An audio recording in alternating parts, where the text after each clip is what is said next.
Doktor uni kichikdilla aqliy iqtidori tuvan deb ayblagachga, o'qituvchisi uni umr bo'yi muvaffaqiyat qozona olmaysan deb tilgan. 3 yosh kirganda ondan gap qilgan bu 4 bola nimaga asosan insonlarning ilm-fan tarixini yoritadi. 1879-yilda Germaniyadagi tug'ut uyida doktor yangi tug'ilgan inishdan qarab, qo'shin muslim turib, bosh qismi g'ayriy shakllik, aqliy iqtidorning yetilishidan mas'ul bo'lishi mumkin degan. Onasi Bolina diagnoz qog'ozini qabul qila olmay, yig'i ovozi ojiz bu buvoqni chin quchoqlab, barmoqi bilan uning odatini tashqari keng peshonasini silab turib, "Mening bolam g'ayriy shakllik emas. Bu degan butun olam sig'digan kalla" degan. Ammo reallik noyat tizda Bolinaga qattiq zarar bergan. Inishda 3 yosh kirganda ondan gap qilish o'rgangan. 7 yosh kirganda gaplarni kekashlab so'zlashga, qo'shnilar Bolinaning bolasini ahmoq deb g'ulg'ul qilishgan.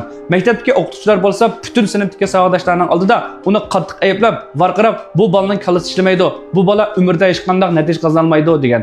Har qatim bolasi mushundaq ayblashga, haqoratlarga uchragan vaqtda Bolina azaldan boshqalar bilan talashmay, faqat Einsteinning qo'lini tutib, pianinoga qarab, "Einstein, opam bir muzik chilib ber" degan. Hiliq ahmoq deb tillangan sabiy bola muzik chalganda ko'zdagi nur tuyuqsiz kecha osmondagi yulduzdek yorib, so'zganligidan 100 yas ravon bo'lgan.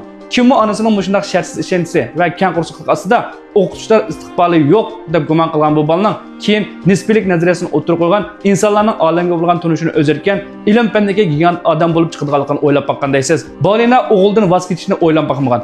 U Einsteinning izlanishiga amroqligini bilgachga, uydagi balxonni yig'ishtirib, uningga maxsus tajribaxona qilib bergan. Hamda ichiga Einstein terib kelgan chiqchoq, aynak, batareya, yana u alohida sotilgan fizik tajriba kitoblarini tizib bergan. Har kuni kechda Bolina Einsteinga hamroh bo'lgan. O'g'ilning nim qilayotganligini bilolmasimi, uning xiyollarini astayli anglagan. Bir qatim Einstein o'zi manglaydigan kichik mashina yasab baqmoqchi bo'lib, yarim oy aplashmi muvaffaq qozonmag'achqa, maysangindan barliq zapchastlarni yerga tushirib, "Men bek yarmas ekanman, hech ishni yaxshi qilaman" deb o'zini ayblagan vaqtda, Bolina uningga tasalli bermay, aksicha bir chiqchoqni ilib uningga, "Qara, bu chiqchoq aylanganda yandagi chiqchoqmi agishib aylandi. Ular giralishib ketgan bo'lashqa, sening mashinangmi mang'almagan gap. Sen zapchastlarni yaxshi o'rnata olmay qolgan o'xshamamsan" deb so'ragan. Bu vaqtda Einsteinning ko'zlari chaqnab, darhol zo'ng'izib o'ltirib, zapchastlarni qaytadan qurashtirib, eng oxirida mashina harakatlantirgan. Hamda onasini quchoqlab sakrab taqlab ketgan. Hamda opasiga qarab o'zining muvaffaqiyat qozonganligini aytgan. Bolina bolasiga "Men sening muvaffaqiyat qozonadiganligingni biletdim. Faqat qat'iy davom ettirsanglar, sen hammani qila olaysan" degan. Bolina muzik bildigan, bilimli ayol bo'lib, u Einsteinning maktabda bolalar bilan aralashmaydiganligini, lekin matematika va fizikaga to'g'ri so'z berish kerakligini bilgan. Einstein 12 yosh kirganda geometriyaga qiziqib qolgan.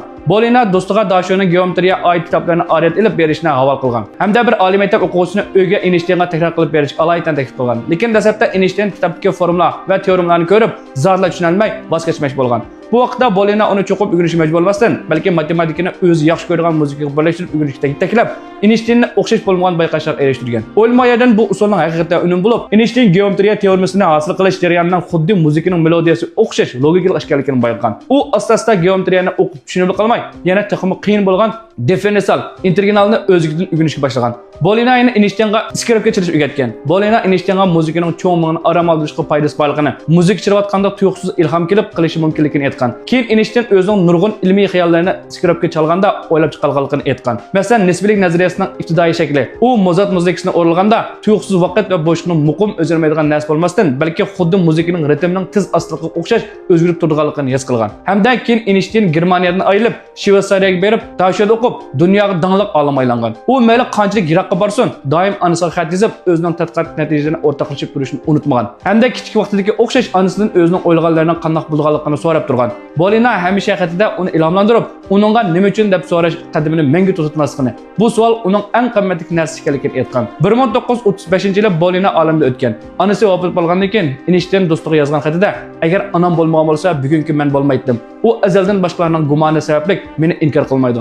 Mening g'alatiligim sababli meni o'zgartirishga urinmaydi. U faqat menga izchil ishindi, meni qo'llaydi. Bu ishonch hayotimdagi eng qimmatli boyligim" deb yozgan. Nurg'un kishilar Einsteinni talant egasi deyishdi, lekin bu talant egasining ilgari o'qituvchisining maslasiga uchraganligini, nurg'un savollarning javobini topa olmaganligidan ma'yuslanganligini bilmaydi. Dal Bolina keng qursaqlik bilan uning qiziqishini qo'g'dab qolgan. Aql parasi bilan uning izlanish istigini qo'zg'atgan. Ishonch bilan uningga qat'iy davom ettirgan jasorat ato qilgan. Shunga bolalarimiz shinaylar.